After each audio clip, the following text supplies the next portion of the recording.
नमस्कार, आप देख रहे हैं न्यूज 69 चैनल और मैं हूं आपके साथ अंकिता। चलिए रुक करते हैं खबरों की ओर। मध्य प्रदेश के 69वें स्थापना दिवस पर लाल परेड मैदान भोपाल में आयोजित समारोह में मुख्यमंत्री के रूप में शामिल मुख्यमंत्री डॉक्टर मोहन यादव ने प्रदेशवासियों को बधाई दी। उन्होंने कहा कि हमारा मध्य प्रदेश विविधता से भरा हुआ है। प्रदेश का एक वैभवशाली और गौरवशाली इतिहास है जिसका उल्लेख हमारे पुराणों में मिलता है।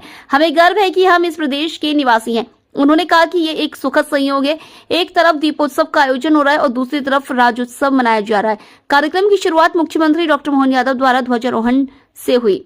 इसके बाद राष्ट्रगान समारोह में आर्मी उपकरणों का प्रदर्शन किया गया। मध्य प्रदेश राज्य गान और मध्य प्रदेश के राज्य खेल मलखम का प्रदर्शन भी किया गया। साथ ही सांस्कृतिक कार्यक्रमों से मध्य प्रदेश की समृद्ध सांस्कृतिक विरासत का प्रदर्शन के साथ बैंड की प्रस्तुति भी दी गई।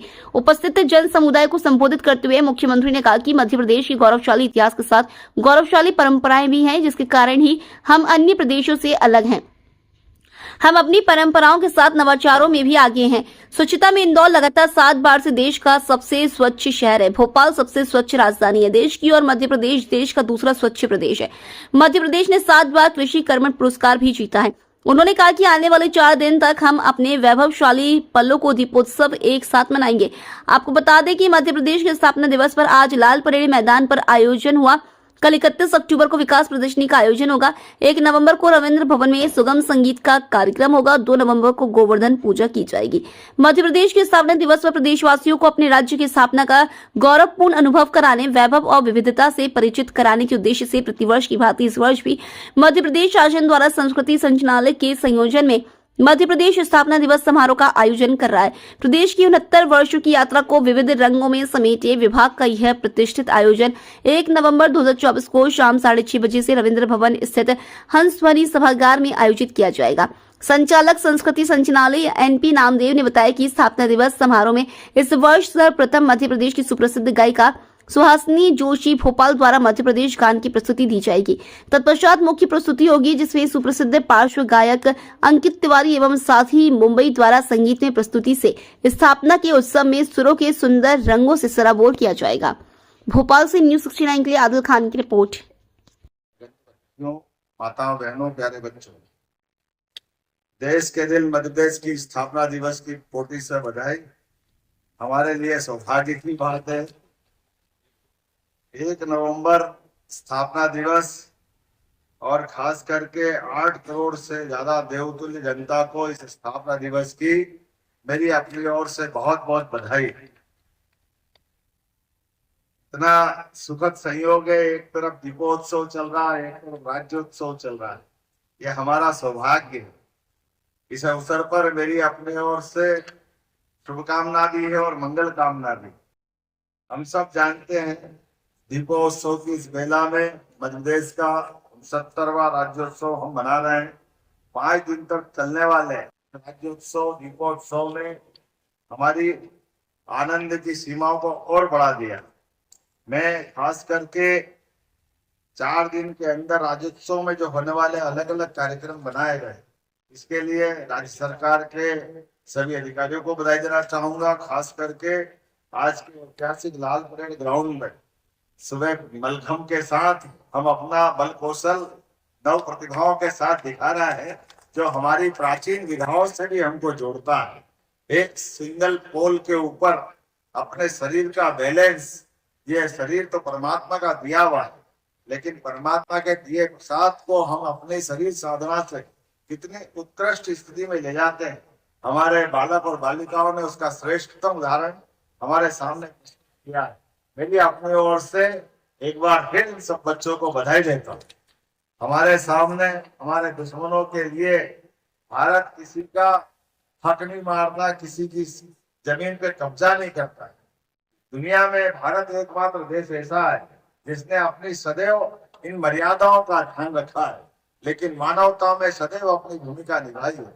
ऐसे में यशस्वी प्रधानमंत्री के नेतृत्व में तीनों सेनाओं ने अपने उत्कृष्ट प्रदर्शन के साथ अपनी दक्षता सिद्ध की है, लेकिन इस गुणवत्ता को और बनाए रखने के लिए यशस्वी प्रधानमंत्री द्वारा लगातार ध्यान दिया जा रहा है।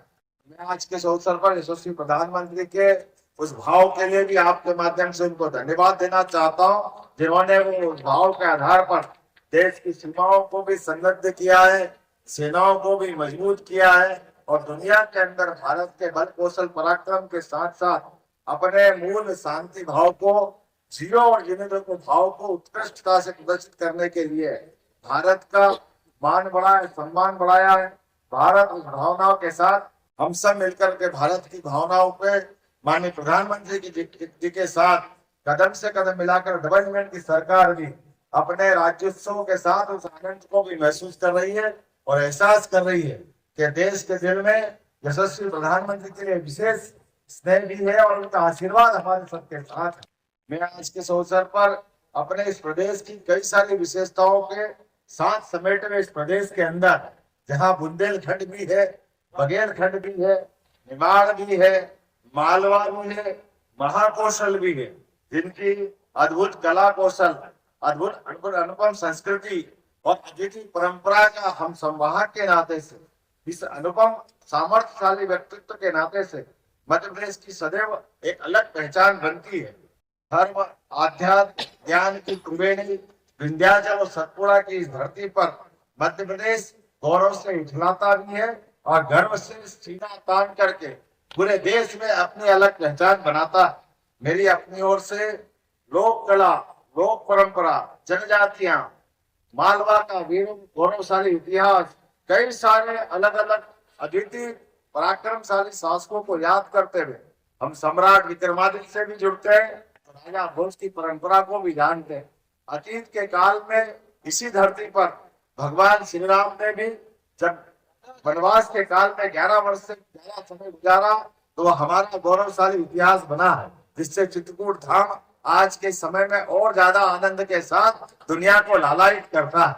हमारी अपनी गुप्त गोदावरी से लगाकर मंदाकिनी की धाराओं की एक एक लहरों से प्राचीन इतिहास के एक एक पृष्ठों को पढ़ा जा सकता है। एक तरफ जहाँ हमें मंदाकिनी बुलाती है, वहीं हमको क्षिप्रा की लहरों के साथ भगवान कृष्ण के कुछ 5000 साल पुराने इतिहास को, हमारे ज्ञान की उस परंपरा को, सांदीपनि जी के आश्रम को हम सब उस पलक पावड़े बिछा करके देखने के लिए लालायित होते हैं। जब अपने यहाँ के विद्यार्थी ने उस महाभारत के बड़े भीषण युद्ध में भी ज्ञान परंपरा के आधार पर अपने मुखारविंद से 18 अध्याय के माध्यम से एक ऐसी धर्म की ध्वजा लहराने की परंपरा के आधार पर सभी शास्त्रों का निचोड़ उनके एक एक श्लोक के माध्यम से निकला है।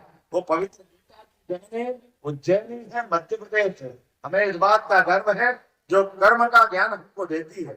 मैं आज के इस अवसर पर एक नहीं ऐसी कई विशेषता बता सकता हूँ, लेकिन चूंकि समय की सीमा है और हम सब जानते हैं कि आज आप सब हम कुल मिला करके त्योहारों के बीच अपना समय निकाल करके स्थापना दिवस के अवसर पर आए हैं, इसलिए परमात्मा की दया से आज जब हमें मध्य प्रदेश की सरकार के गठन के साथ जब ये मौका मिला है कि हमारा राज्योत्सव दीपोत्सव के साथ मनना चाहिए, तो मैं आज ये भी जानता हूँ 500 साल के इस गौरवशाली इतिहास का आज क्षण है जब मध्य प्रदेश में हम यहाँ राज्योत्सव मना रहे हैं और अयोध्या के किनारे जो 500 साल पहले, 2000 साल पहले जो विराट एक मंदिर की नींव रखी गई थी सम्राट विक्रमादित्य द्वारा, काल के प्रवाह में आतताइयों ने हमारे उस गौरवशाली प्राचीन भव्य 84 पहले कसौटी के खंभे वाला वो मंदिर को ध्वस्त किया था, लेकिन हमने वो ध्वस्तता के चिन्हों को मिटाने के लिए 500 साल का है। इस 500 साल के धीरज के बाद भगवान की दया से, सुप्रीम कोर्ट के निर्णय से और यशस्वी प्रधानमंत्री की मौजूदगी में जब भगवान राम मुस्कुरा रहा है तो हमें विक्रमादित्य भी याद आ रहा है और भगवान का गौरवशाली अतीत भी याद आ रहा है। और आज जब शाम के समय वहां दिवाली मनेगी, वो दिवाली 17 लाख साल पुराने उस इतिहास को हमको जोड़ेगी, जिसके कारण से इस देश के अंदर एक नया इतिहास भगवान राम ने रावण को मारने के बाद राम राज्य की स्थापना करते हुए दिखाया था। मुझे इस बात की प्रसन्नता है। मध्य प्रदेश की अगर बात करें तो मध्य प्रदेश अपने कई सारे विशेषताओं के साथ दुनिया में जाना जाता है, जहाँ के देश की फूड बास्केट है, जहाँ सभी प्रकार के अन्न धन से संपन्न हमारी धरती है, तो सोया देश का गौरव में हमारे। इसी तरह की और खबरें देखने के लिए बने रहे हमारे साथ, देखते रहिए News 69 चैनल। जब तक के लिए धन्यवाद।